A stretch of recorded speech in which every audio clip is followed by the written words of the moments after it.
Because we know we have neurogenesis, we have to throw out the old dogma where we used to always say you can't teach an old dog new tricks. We know that is not true because we have neuroplasticity, because we have these technologies that show us this changes in the brain. And I love this. You know, we aren't hardwired. And of course, this is where I found this little this little cartoon saying, "Okay, Rover, just like we practiced at the bottom, teaching an old dog new tricks. We can learn, we can change, we can grow the brain." And there's a lot of studies that have found that. So I think I'm pretty convinced at this point that we aren't cooked and we can change, if you haven't guessed that by now. So these age-related losses in gray matter and white matter tend to be greatest in the prefrontal, the frontal, and the temporal regions of the brain that we've typically just assumed as this is just part of aging. This is what happens. But again, we can do something about it. The prefrontal cortex declines it's the most pronounced. So the prefrontal cortex decline is most pronounced. That, of course, again, being that executive control is going to be diminished. And declines in these areas reduce with aerobic exercise. So the aerobic activity is going to help to spare the brain. The older adults with greater aerobic fitness tend to lose much less tissue in the frontal, parietal, and temporal cortices with age. So again, looking at that fitness level, I put that in red for a reason. Fitness level, not just about moving. That's fantastic and it helps. Even small amounts help.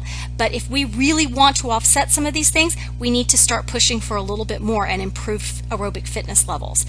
The temporal lobe, which of course helps form long-term memories, which we want, through its connections with the hippocampus, that often is atrophied in Alzheimer's. And we know that some of the studies, of course, have found that improved fitness lead to an increase in brain volume in the frontal and temporal lobes of the brain. And there's strong correlations between fitness level and better performance on tests. Of course, we've talked a lot about in the learning lecture, mostly with children, but of course we do see this as we get older as well. And so effects are greatest for those tasks that involve executive control processing. Those are planning, scheduling, memory, task coordination. We can improve them with exercise. So how is exercise helping?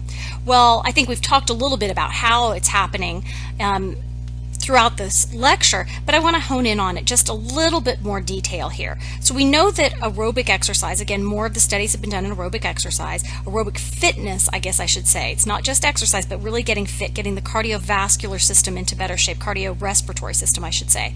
And so with this aerobic fitness, that leads to molecular, vascular, and cellular changes in not only the body, but in the brain. And exercise helps to balance insulin and glucose. We've talked about that as being a possible issue, right? So high glucose is seen in Alzheimer's patients. So we know that exercise can help balance that. So that might help ward off the development of this condition. Elevated glucose reduces brain-derived neurotrophic factor. So again, we know there's a significant association between brain-derived neurotrophic factor and all of these chronic disease conditions like diabetes and cardiovascular disease that are associated so significantly with Alzheimer's, but it also is associated with the decline in cognitive function and dementia. So if we get glucose under control, and we know exercise helps to increase our sensitivity, our cell sensitivity to insulin, so we get glucose into the cell easier, we lessen that insulin resistance. And we also see that exercise increases that insulin-like growth factor 1, which regulates insulin and improves synaptic plasticity. Of course, we also see the release of growth factors from the contracting muscles themselves, VEGF, the FGF2, and these are going to play, of course, a role in the neurogenesis and trigger a molecular chain reaction that produces endothelial cells that helps to expand that vascular network. Of course, that also is going to help to stimulate the maturation of some of those stem cells into neurons, and we also see these key neurochemicals that improve plasticity and neuronal survival. Of course, brain-derived neurotrophic factor, IGF-1, serotonin, dopamine. And exercise, of course, increases BDNF in the hippocampus and the cerebral cortex, and there's an increase in BDNF that is mediated by enhanced production of these peripheral growth hormones, followed by an increase in IGF-1. So these things all connect together, as I'm hoping at this point in the class that you are starting to really see how all of these things are connected. And exercise improves so many of them individually, but then they touch on one another as well.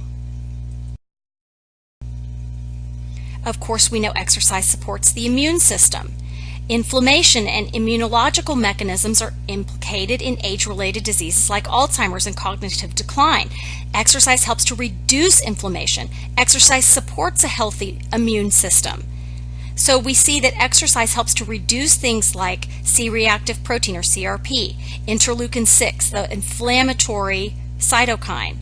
These are found in those amyloid plaques. Remember, we talked about the amyloid plaques that you see in the brain of people with Alzheimer's. You see those plaques and those tangles. So when we have too much inflammation, we see elevated biomarkers for inflammation like CRP and IL-6. Those are found in those amyloid plaques and microvessels. And these help to predict cognitive decline prospectively in non-pathological age samples. So this is something that we need to get under control. Again, it's associated with all of our chronic diseases. And exercise helps to reduce inflammation.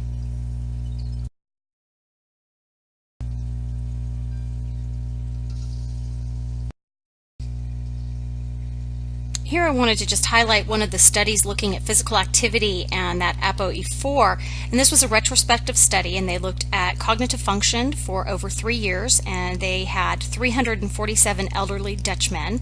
The average age was 74.6. They examined the physical activity and the ApoE4 genotype. They looked at physical activity less than or equal to 1 hour per day versus more than an hour per day. What they found was that the ApoE4 carrying men, so they had that genetic predisposition there. So the ApoE4 carrying men who maintained high physical activity had reduced risk of cognitive decline. And sedentary ApoE4 carriers had a 13.7-fold increased risk for cognitive decline compared to the physically active non-carriers. So if you don't exercise and you have this genetic predisposition, your risk is going to increase a lot. And again, this study, 13.7 time increase. So risk for physically active carriers was only 3-fold higher than the non-carriers. So if you exercise, there's still an increased risk if you had this ApoE4 variation, but it's not astronomically greater than those that were not carriers. The other thing I wanted to talk a little bit about were telomeres. And I'm not sure how familiar you all are with telomeres. They've been in the news quite a bit over the years.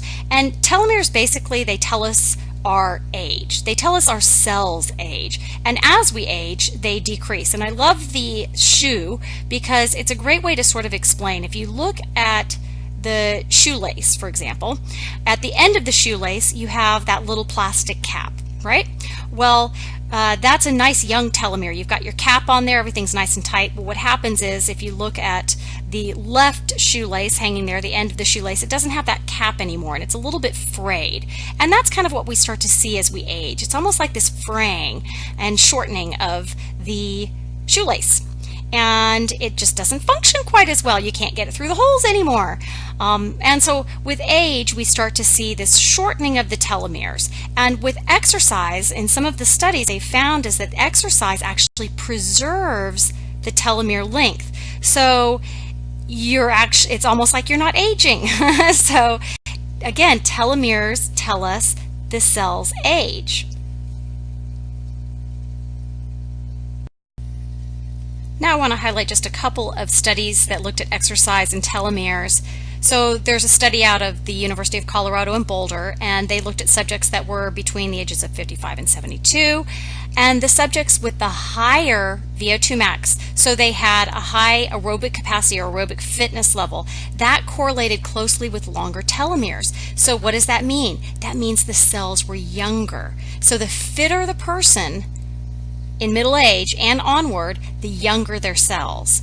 There was another study that looked at a variety of different individuals. They were either sedentary, young, middle age or older, and or runners. And what they found were that the sedentary middle-aged subjects had telomeres 40% shorter than the sedentary younger subjects. So if you don't exercise, your cells are aging. They're aging. So again, 40% shorter than the sedentary young subjects. Now, the middle-aged runners, they had youthful telomeres, meaning that they were longer. And they were actually only about 10% shorter than the younger runners. Isn't that amazing? So by running, they kept their telomeres youthful, kept them longer, and again, that means their cells are basically younger. So the telomere loss was reduced by approximately 75% in the aging runners. Isn't that amazing? And what does this mean? Well, at the molecular level, exercise has anti-aging effects. Here's another study looking at exercise and telomeres, and this one was quite large, 2,401 subjects. They looked again at telomere length. It showed that it decreased with age, and the greater the exercise, guess what? The longer the telomeres. And you can look at the graph here. Of course, it's looking at the adjusted age, sex, and extraction years, and then they looked at adjusted for age, sex, extraction years, BMI, smoking, and they looked at the activity level, whether it was inactive, light exercise, moderate, or heavy activity. And you can see the telomere length there on the left. And so we see that the telomere length, of course, is longer in the individuals that were engaging in heavier exercise. So they found 3 or more hours per week, which isn't a huge amount of exercise, but 3 or more hours a week had greater telomere length. And that was associated with living 10 years longer than those who were the most sedentary. And that was less than 15 minutes of exercise in those more sedentary individuals. Isn't that amazing? 10 years longer. And of course, again, there's an association between the length of the telomere. So the cell's age reflects our age and reflects our longevity.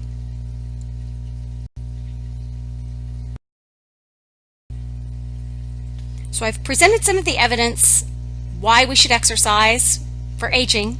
Now I want to talk a little bit about some of those exercise recommendations.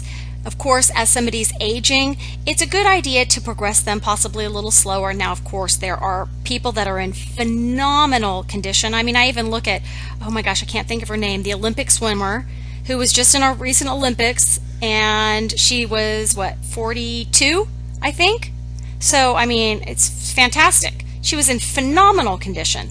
So most of us, though, are not elite athletes in our 40s, but there are people that are incredibly fit. But the majority of people, not so fit. So we need to really gradually increase the exercise intensity and duration. A good rule of thumb, I think I've mentioned this in other lectures, that 10% rule. Don't increase more than 10% per week.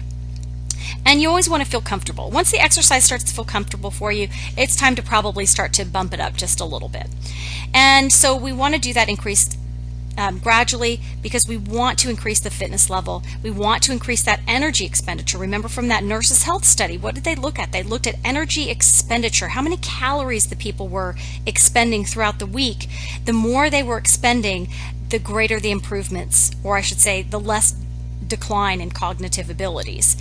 So interventions also lasting more than 30 minutes seem to be possibly better for cognition, and that's right out of your Spark textbook. So we want to, engage in at least enough. It doesn't necessarily have to all be at once, but per day, if we can shoot for about 30 minutes per day, I mean, that's a great goal. Start people where they're at, but we want to at least attain that. And remember that more is typically better as long as you're not bumping up too much and getting into overtraining. We want to try to do a combination of exercise, aerobic, resistance training, flexibility, balance, not only because we look at aerobic and resistance training in this lecture more from the cognitive perspective, but certainly with flexibility, we know that we lose flexibility as we age, which can affect our mobility, can affect our risk for injuries, and balance, especially as we age and we start to lose some of our balance. That's one of the big risks for falling. So these are things that we really want to start focusing on as we age as well. Here's a table. You've seen this information, the top older adult 65 plus years, in other tables that I've presented with sort of general information. These are our standard recommendations set forth by our government agencies, American College of Sports Medicine. Again, those are very similar recommendations. On the low end, these are minimums, really. We again need to possibly gradually build somebody to this, but these are the minimum recommendations. We're going to have greater benefit if we do more than this. Minimum, we want to hit at least 150 minutes of aerobic activity per week, or if you want to bump up the intensity, 75 minutes of vigorous exercise per week. We want to try to get at least 2 days of muscle strengthening, so between 2 and 3 days is what we typically recommend. Usually about 8 to 10 different exercises to hit all those major muscle groups. Usually we want to recommend somewhere between 8 and 15 repetitions per exercise. We want to make sure that we focus on balance and flexibility, as I mentioned, because this is a big issue, and we need to adjust recommendations for any other chronic conditions or abilities or disabilities that the individual might have. Now, if you're looking at somebody that may have Alzheimer's or dementia, here's some general recommendations. You want to find things that they're going to enjoy. Bottom line, they need to enjoy what they're doing. You want to try to find very simple activities, especially as they're going through a decline. Things that are very familiar. Walking is a really good one, or stationary biking is another really good one. Think about that intensity. Nothing too hard, that rating of perceived exertion around 10 to 15 on that 20-point scale. So it's not real hard. 15 may be a little bit difficult for people. You might want to, kind of need to keep it down a little bit lower, but it depends on the individual and what stage they're in the condition. Anywhere between 20 to 60 minutes per session is great. Again, can be broken up throughout the day. Again, focus on muscular strength activities. Strengthening those postural muscles can be very helpful. The muscles in the back, the trunk. Focus on areas that may be weak. People in general, as we age, the quadriceps get weak, and we lose muscle mass, and we lose our ability to even stand up from a chair. So doing functional exercises like having people just doing squats from sitting to standing in a chair can be really helpful in strengthening those hip extensors as well. And doing anywhere between 10 to 12 or even up to 15, but it depends on what's tolerated by the individual. So again, for flexibility and balance, stretching. Of course, we want to stretch muscles that are strengthened and worked, so stretching those postural muscle groups, focusing on exercise that can be done on raised platforms, mats, tables, what have you, or chairs. Getting up and down from the floor can be really hard for people as they're aging, and particularly when they have certain conditions, and Alzheimer's being one of those. So having raised surfaces for certain things can be helpful. Of course, you have to be safe when they're getting on and off of things like tables. Now, looking at some other considerations for the Alzheimer's disease patients, you want to try to establish a very regular routine that the client can sustain, and that's for as long as possible. Low intensity exercise should be the main focus. So I gave a range for that intensity using the rating of perceived exertion, but the lower end, particularly as things get a little bit more challenging in terms of the disease progression. So you want that to be the main focus, involving those activities. Again, the person that enjoys and can perform successfully, so that you build some self-efficacy in there. As the disease progresses, the program should become, as I mentioned, more simple. Constant supervision is required during mid and later stages of Alzheimer's disease progression, and in the later stages, those emotional instability or even outbursts may affect the exercise program. People need to be very tolerant that are working with these individuals. It can be really challenging if you have somebody that's not super nice anymore, or is having a lot of trouble, is really confused, can't follow direction. So again, you have to be really, really patient to work with these individuals. I wanted to provide you just a few more resources. There's a few tables that are going to follow. I'm not going to go through all of these, but it's just a basic review of some of the literature that you might find interesting or helpful if you want to dive a little deeper.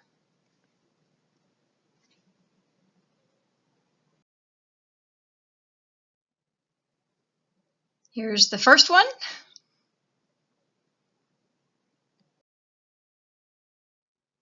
The next one. The third one.